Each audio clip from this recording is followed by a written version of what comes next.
Hey guys, welcome back to my YouTube channel. I am Pratishtha and here I am with another video. I would say it is the most demanding video till now.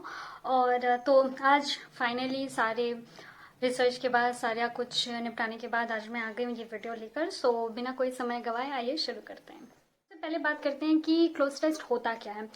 जैसे SSC stenographer का जो written का exam होता है वो 3 part में होता है, रीजनिंग, इंग्लिश और जीएस। इंग्लिश के पार्ट में एक क्वेश्चन आता है क्लोज टेस्ट का, जिसमें होता क्या है कि आपको एक पैरा दे देंगे, उसमें वो पैरे में कई जगह पे खाली जगह छोड़ देंगे, डैश कर देंगे और हर डैश के लिए आपके पास 4 ऑप्शंस होंगे और उसमें से जो सबसे ज्यादा सुटेबल है, बेस्ट सुटेबल है, वो आपको आंसर करना है जो आपके हिसाब से लगता है। ऐसे आपको 2 पैसेज दिए जाएंगे, इसलिए ये 20 नंबर्स का आता है। 10 एक पैसेज से 10 क्वेश्चन और दूसरे पैसेज से भी 10 क्वेश्चंस आते हैं। अब बात करते हैं, ये तो हो गया, ये क्लोज टेस्ट होता है। आपको प्रीवियस ईयर के पेपर में, प्रैक्टिस सेट में आपको कहीं भी मिल जाएगा, ये आप इसकी प्रैक्टिस कर सकते हैं। लेकिन जो लोग प्रैक्टिस कर रहे हैं उनकी बहुत ज्यादा ये क्वेश्चंस आ रहे हैं, ये बहुत ज्यादा प्रॉब्लम आ रही है, क्वेरी आ रही है कि वो सॉल्व ही नहीं हो पाता है, कैसे सॉल्व करे, क्या करे, इस बारे में बहुत सारे क्वेश्चन आते हैं। तो आइए अब बात करते हैं कि कैसे सॉल्व करना है या क्या क्या चाहिए उसको सॉल्व करने में। तो सबसे पहले हम बात करेंगे कि क्लोज टेस्ट हमें करना तो है, लेकिन उसके लिए कौन कौन से ऐसे चैप्टर्स हैं जहां से क्वेश्चन पुटअप होते हैं और क्या क्या पढ़कर हम क्लोज टेस्ट को आराम से सॉल्व कर सकते हैं। तो उनमें मैं आपको कुछ टॉपिक्स बता देती हूँ, कुछ सेक्शंस बता देती हूँ जो आपको पढ़ने हैं और उन्हीं से आपको क्वेश्चन सॉल्व करना है। उनमें है noun, pronoun, adjective, adverb, verb, tense, preposition, conjunction, article और वोकैब पार्ट से आते हैं। जैसे फ्रेजल आ सकते हैं, वोकैब का 1 जनरल वोकैब आ सकता है, जनरल जो वर्ड्स होते हैं, और या फिर क्लॉजेस आ सकते हैं। तो ये तो बात हो गई कि इतने सारी चीजें आपको चाहिए, इतनी सारी चीजें पढ़नी है। लोग कहते कि बता दीजिए कि क्लोज टेस्ट में क्या पढ़ लें कि क्लोज टेस्ट हो जाए। और अगर मैं इतने सारे चैप्टर्स उनको बता देती हूँ कि इतने सारे टॉपिक्स हैं ये जो आपको पढ़ने ही पढ़ने हैं, तो लोग पूछते हैं जब सारा ही पढ़ना है तो छोड़ना क्या है। पहली बात तो ये ग्रामर के सारे पोर्शन नहीं है जो आपको पढ़ने हैं, ये मैंने कुछ चुन के बताए हैं कि इन्हीं से क्वेश्चंस आते हैं। और इतने सारे आप जो देख रहे हो कि इतनी सारी चीजें आपको पढ़नी है, उससे आपको डरना नहीं है। क्यों? क्योंकि आप सिर्फ क्लोज टेस्ट को मत देखो। अगर आपका ग्रामर का पेपर है, इंग्लिश ग्रामर का आपका पेपर हो रहा है, एग्जाम हो रहा है, तो ये जो मैंने बताए हैं noun, pronoun, adverb, adjective, verb और प्रीपोजिशन, कंजंक्शन, इनसे तो आपके जो ग्रामर का पार्ट होता है, जैसे कि एरर स्पॉटिंग का, सेंटेंस इंप्रूवमेंट का और फिल इन द ब्लैंक्स का, ये सारे क्वेश्चंस तो आपको इससे ही सॉल्व करने हैं। तो आपको ये ग्रामर तो आपको वैसे ही पढ़ना है। तो जब आप वो ग्रामर पढ़ोगे उन सारे क्वेश्चंस के लिए, तो आराम से आपका क्लोज टेस्ट के लिए सेम ग्रामर यूज होगा। तो इससे ही आपके ज्यादा से ज्यादा क्वेश्चन सॉल्व हो जाएंगे। इनसे ही आपके अगर 20 क्वेश्चन है तो 8-9 नंबर तो आपको आराम से आ जाएंगे, अगर आप क्लोज टेस्ट के अलावा बाकी पार्ट इंग्लिश का कर पा रहे हो। जैसे कि अगर आप एरर स्पॉटिंग कर पा रहे हो, अगर आप सेंटेंस इंप्रूवमेंट कर पा रहे हो, तो आप आराम से 8-9 नंबर आराम से क्लोज टेस्ट में ला सकते हो। 20 में से 8-9 नंबर आप आराम से ला सकते हो। अच्छा, ये तो हो गई कि पढ़ने की बात कि आपको कौन कौन से चैप्टर्स इंपॉर्टेंट हैं पढ़ने के लिए, कि आप कौन कौन से चैप्टर्स आपने छू लिए हैं तो आप क्लोज टेस्ट कर पाओगे। अब बात करते हैं ट्रिक्स की कि कैसे क्वेश्चंस को अटेम्प्ट किया जाए, कैसे करना है और कैसे सही आंसर निकाल के लाना है। क्योंकि एरर स्पॉटिंग भी सब लोग कर लेते हैं, क्योंकि ग्रामर पढ़ा होता है उन्होंने, कई बार कुछ लोग पढ़ लेते हैं फिर भी क्लोज टेस्ट नहीं कर पाते हैं। सेंटेंस इंप्रूवमेंट भी हो जाता है सबका, फिर भी क्लोज टेस्ट नहीं कर पाते हैं। तो ऐसी क्या वजह है जिसकी वजह से क्लोज टेस्ट आपका नहीं हो पा रहा है? तो ऐसे ही 5 ट्रिक्स के बारे में मैं बात करूंगी, और अगर इन ट्रिक्स को आप यूज करते हैं तो आई एम 101% श्योर कि आपका जो क्लोज टेस्ट है सॉल्व होने लगेगा। पर बहुत ध्यान से सुनिएगा, बहुत ध्यान से समझिएगा कि क्या क्या आपको 1 by 1 करना है। जो फर्स्ट ट्रिक है या टिप है वो ये है कि रीड द पैसेज फर्स्ट।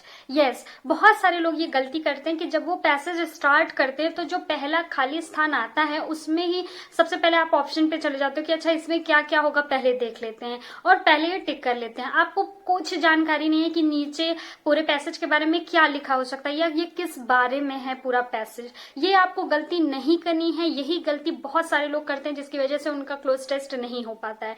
आपको करना क्या है, पहले पूरा पैसेज आप पढ़ लीजिए, उसमें खाली जगह है। आई नो आपको पूरा पूरा समझ में नहीं आएगा कि क्या कहना चाहता है, लेकिन फिर भी आपको पूरा एक जो पैसेज है उसका एक थीम समझ में आ जाएगा कि ये किसके बारे में कह रहा है। वो पॉलिटिक्स से रिलेटेड हो सकता है, वो साइंस से रिलेटेड हो सकता है, वो किसी स्टोरी से रिलेटेड हो सकता है, कुछ भी हो सकता है। तो आप पहले उसका थीम समझ लो कि वो क्या कहना चाह रहा है, पैसेज नॉर्मली क्या कहना चाह रहा है। इसी से आपके बहुत सारे क्वेश्चन सॉल्व हो जाएंगे अगर आप उसका थीम समझ गए तो। सेकंड जो आपको चीज करनी है, जब आप पूरा पैसेज पढ़ लोगे और उसके बाद जब क्वेश्चन अटेम्प्ट करने जाओगे तो आपको लगाना है एलिमिनेशन। यस, तो सेकंड जो ट्रिक है वो है एलिमिनेशन की। आप एलिमिनेशन कैसे करोगे? देखिए, एलिमिनेशन कई तरीके का होता है।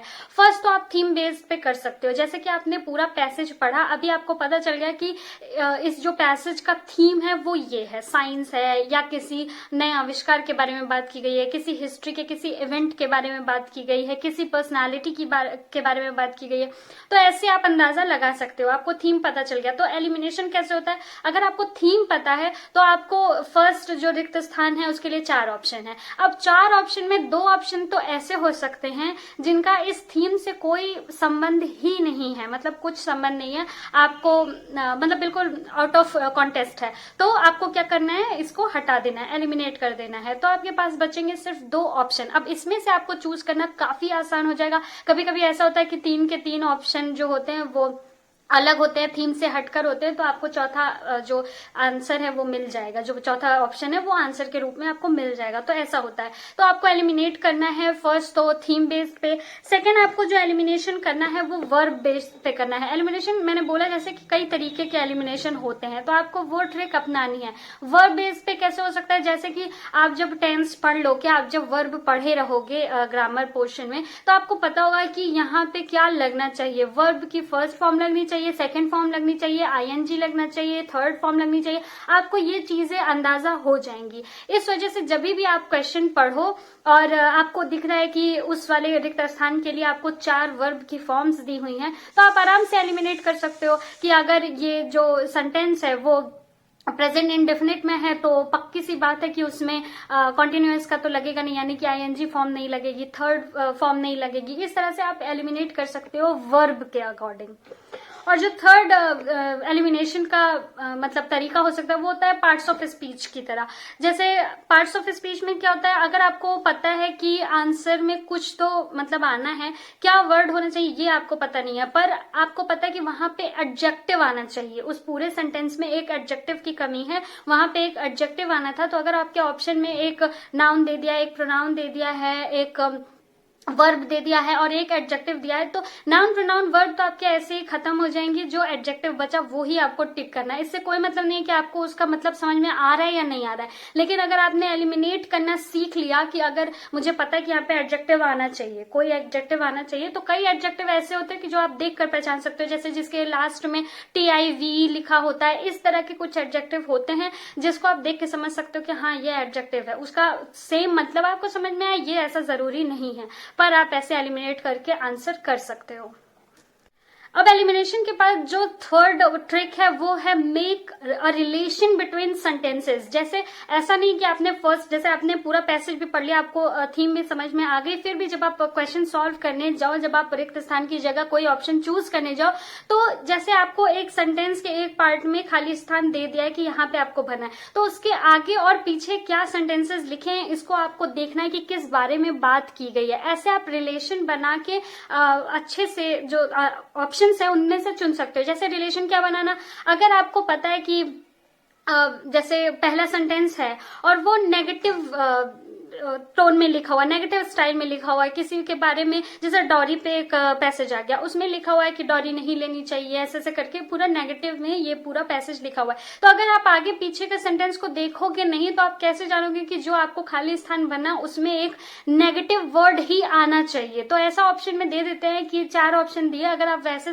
बिना पढ़े लगाओ तो सारे ही चारों ही ठीक बैठेंगे। अगर वर्ब लगाना है तो चारों ही वर्ब सही बैठेंगे, अगर एडजेक्टिव लगाना है तो चारों ही एडजेक्टिव दे दिया। लेकिन उसमें आप कैसे एलिमिनेट करोगे, तो रिलेशन बनाकर। आपको पता है कि वो पूरा जो पैसेज है वो नेगेटिव सेंस में लिखा गया है, इस वजह से आपको नेगेटिव वाला वर्ड उठा के वहां पे पुट करना है, ताकि पूरे जब आप पूरा सेंटेंस पढ़ो, जब आप पूरा पैसेज पढ़ो तो उसका सही मीनिंग निकल पाए। फोर्थ जो सबसे इंपॉर्टेंट ट्रिक है वो ये है कि आपको टेंस की जानकारी होनी चाहिए, या फिर आपको उसमें टेंस चेक करना है। पूरे पैसेज में आपको टेंस चेक करना है कि वो फ्यूचर में है, पास्ट में है, या फिर प्रेजेंट में चल रहा है। क्योंकि ऐसा कई बार क्वेश्चंस दे देते हैं, जैसे कि उसमें वर्ब की हेल्पिंग वर्ब कुछ भी आ सकती थी, उसमें कंफ्यूजन वाला दे देते हैं। पर अगर आपको टेंस की जानकारी है तो ही आप वो क्वेश्चन कर सकते हो। जैसे अगर मैं एक एग्जाम्पल की बात करूं, अगर किसी सेंटेंस में लिखा है पीपल डैश गोइंग, ओके, सो या फिर पीपल डैश करके लिखा है, आगे कुछ भी लिखा है, तो अगर आपको पता है कि बाकी सारा जो पैसेज है वो अगर प्रेजेंट में लिखा है तो आपको पता होगा कि पीपल की जगह आपको पीपल के साथ आपको आर लगाना है। और ऑप्शन में कैसे दे देता है, इज दे देगा और आर दे देगा और वर दे देगा एंड विल दे देगा। तो अब आप इज तो नहीं लगाओगे पीपल के बाद, ओके, ये तो कंफर्म हो गया। लेकिन फिर भी 3 ऑप्शन हैं जिसमें कुछ भी आप पुट कर दो तो वो जो सेंटेंस होगा वो करेक्ट होगा। बट अगर आप टेंस को ध्यान में रखकर देखो तो अगर कोई जो सेंटेंस है वो प्रेजेंट में लिखा हुआ है तो ना तो उसमें विल लगाना है और ना तो उसमें वर लगाना है, तो आपका ऑप्शन क्या हो जाएगा, आर हो जाएगा। इस तरह से आपको टेंस बहुत ध्यान से देखना है कि पूरा जो पैसेज है वो किस टेंस में लिखा गया है। ऐसे आपको क्वेश्चन वर्ब पे भी दे सकते हैं, जैसे वर्ब की अलग अलग फॉर्म दे दिया, आपको फर्स्ट फॉर्म दे दिया, सेकंड फॉर्म दे दिया, आईएनजी फॉर्म दे दिया, इस तरह के आपको फॉर्म्स दे दिया है। तो आप उसमें से कैसे चूज करोगे? अगर आपको पता है कि वो पूरा पैसेज पास्ट में लिखा गया है तो बहुत ज्यादा चांसेस है कि उसकी जो वर्ब का जो फॉर्म होगा वो सेकंड फॉर्म में यूज होगा। तो इस तरह से आपको टेंस का इसमें बहुत काम पड़ने वाला है। आपको टेंस जरूर चेक कर लेना है जब भी आप जो पैसेज है वो पढ़ रहे हो, तो ही आप ध्यान दे दो कि वो किस टेंस में लिखा गया है।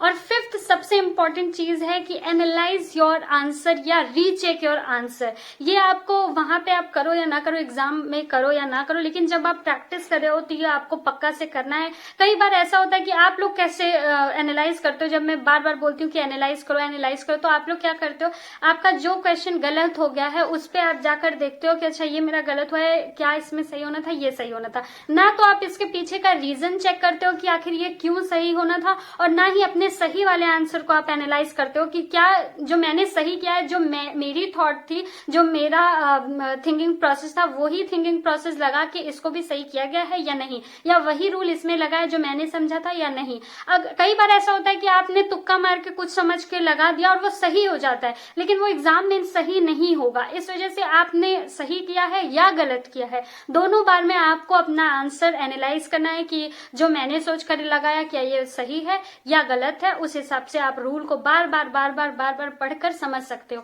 तो ये प्रैक्टिस पर डिपेंड करता है, आपको बार बार प्रैक्टिस करनी है, बार बार एनालाइज करना है आपके सही या गलत आंसर को, और ऐसे आपको बहुत आसानी हो जाएगी क्लोज टेस्ट को सॉल्व करने में। तो ये थे 5 ट्रिक। आप बार बार इसको देखिए, वीडियो देखिए, जब भी आप क्लोज टेस्ट सॉल्व करने जाएं तो बार बार इस वीडियो को आप देख सकते हैं, स्पीड बढ़ाकर देख सकते हैं या फिर सेम ड्यूरेशन से देख सकते हैं, जो भी आपको ड्यूरेशन का काम है उस समय देख सकते हैं कि क्या क्या अपनाएं जिससे आपका जो क्लोज टेस्ट है वो बार बार आपका सही हो या फिर आप सही तरीके से प्रैक्टिस कर पाए एग्जाम तक। अब बात करते हैं कि इतने सारे चैप्टर्स तो मैंने बता दिए कि ये सारे चैप्टर्स तो आपको पढ़ने ही पढ़ने हैं, इनसे ही क्लोज टेस्ट आपका सॉल्व होगा। लेकिन अब बात करते हैं कि कौन से एकदम इंपॉर्टेंट वाले चैप्टर्स है जहां से ज्यादा से ज्यादा क्वेश्चन पुट होते हैं, या फिर अगर आप एकदम लास्ट में शुरू कर रहे हो क्लोज टेस्ट को और आप इतना सारा कुछ नहीं पढ़े हुए हो या भूल जा रहे हो, तो फिर आपको क्या इंपॉर्टेंट रूप में पढ़ना चाहिए। तो उसमें मैं 3 चीज आपको बोलूंगी। फर्स्ट तो आपका वर्ब होना चाहिए। वर्ब से तो मैं कहूंगी कि 50% तो आपकी चीजें वर्ब से मतलब बिल्कुल क्लियर हो सकती हैं, तो वर्ब तो आपको बिल्कुल पढ़ना है। सेकेंड जो प्रिपोजिशन है वो आपको पढ़ना ही पढ़ना है। प्रिपोजिशन काफी लंबा है, उसको पढ़ने में बहुत सारे लोग आलस करते हैं, लेकिन अगर आप आलस करेंगे तो ये एग्जाम कैसे पास करेंगे, ये आपको बहुत समझना है कि आपको सिर्फ ट्रिक की जरूरत नहीं है। मैं यहाँ से आपको ट्रिक्स बता सकती हूँ, पर इन ट्रिक पर आपको काम करना तो आप ही को पड़ेगा। वो हार्ड वर्क, वो स्मार्ट वर्क आपको ही करना पड़ेगा। सो आप उसको, जो ट्रिक्स मैं बता रही हूँ, उसको यूज कीजिए और पढ़ाई कीजिए। थर्ड जो है वो कंजक्शन है। कंजक्शन में जो सबसे फेवरेट पार्ट होता है इन लोगों का, वो ऑपोजिट सेंस के जो कंजक्शन होते हैं, जैसे कि दो, ऑल दो और इन स्पाइट ऑफ, डिस्पाइट, ये सारी जो कंजक्शन होते हैं ये काफी ज्यादा पूछे जाते हैं। और दूसरे टाइप का जो कंजक्शन होता है वो रीजन को लेके, जैसे कि बिकॉज, हेंस, देयरफॉर, सो, ये सारी चीजें जो होती हैं इनसे काफी ज्यादा क्वेश्चन आते हैं। तो इस टाइप के कंजक्शन आप जरूर पढ़ लें, इनसे काफी ज्यादा क्वेश्चन पुट होते हैं। और लोग पूछ रहे हैं कि वोकैब्स में, वोकैब पर आ गया क्वेश्चन तो कैसे सॉल्व करेंगे, वोकैब्स कैसे तैयार करेंगे। सो आपको एक चीज बहुत ध्यान से समझनी है कि जो क्लोज टेस्ट में जो वोकैब्स आते हैं वो एंटोनिम सिनोनिम्स वाले टफ वोकैब्स नहीं होते हैं, वो जनरल इंग्लिश के वोकैब्स होते हैं जो आप डे टू डे लाइफ में यूज करते हैं। आपने वो सारे वर्ड सुने हुए हैं, आपको कहीं ना कहीं उसका कुछ ना कुछ मतलब पता होता है, पर आप चूज नहीं कर पाते हो कि कौन सा हमको इसमें क्लोज टेस्ट में डालना है। तो यही सीखने के लिए आपको ये 5 ट्रिक यूज करनी है। अगर वोकैब बेस्ड भी आता है क्वेश्चन तो भी आपको यही जो 5 ट्रिक मैंने बताई हैं उसी तरह से आपको सॉल्व करना है और क्लोज टेस्ट सॉल्व हो जाएगा। कैसे? जैसे वोकैब्स पे कोई क्वेश्चन आ गया, उसमें मैंने बताया कि वोकैब कई तरीके के हो सकते हैं। एक हो गया कि वो नाउन है, एक हो गया वर्ब है, एक हो गया एडजेक्टिव है, एक हो गया प्रोनाउन है, या कुछ भी अगला है।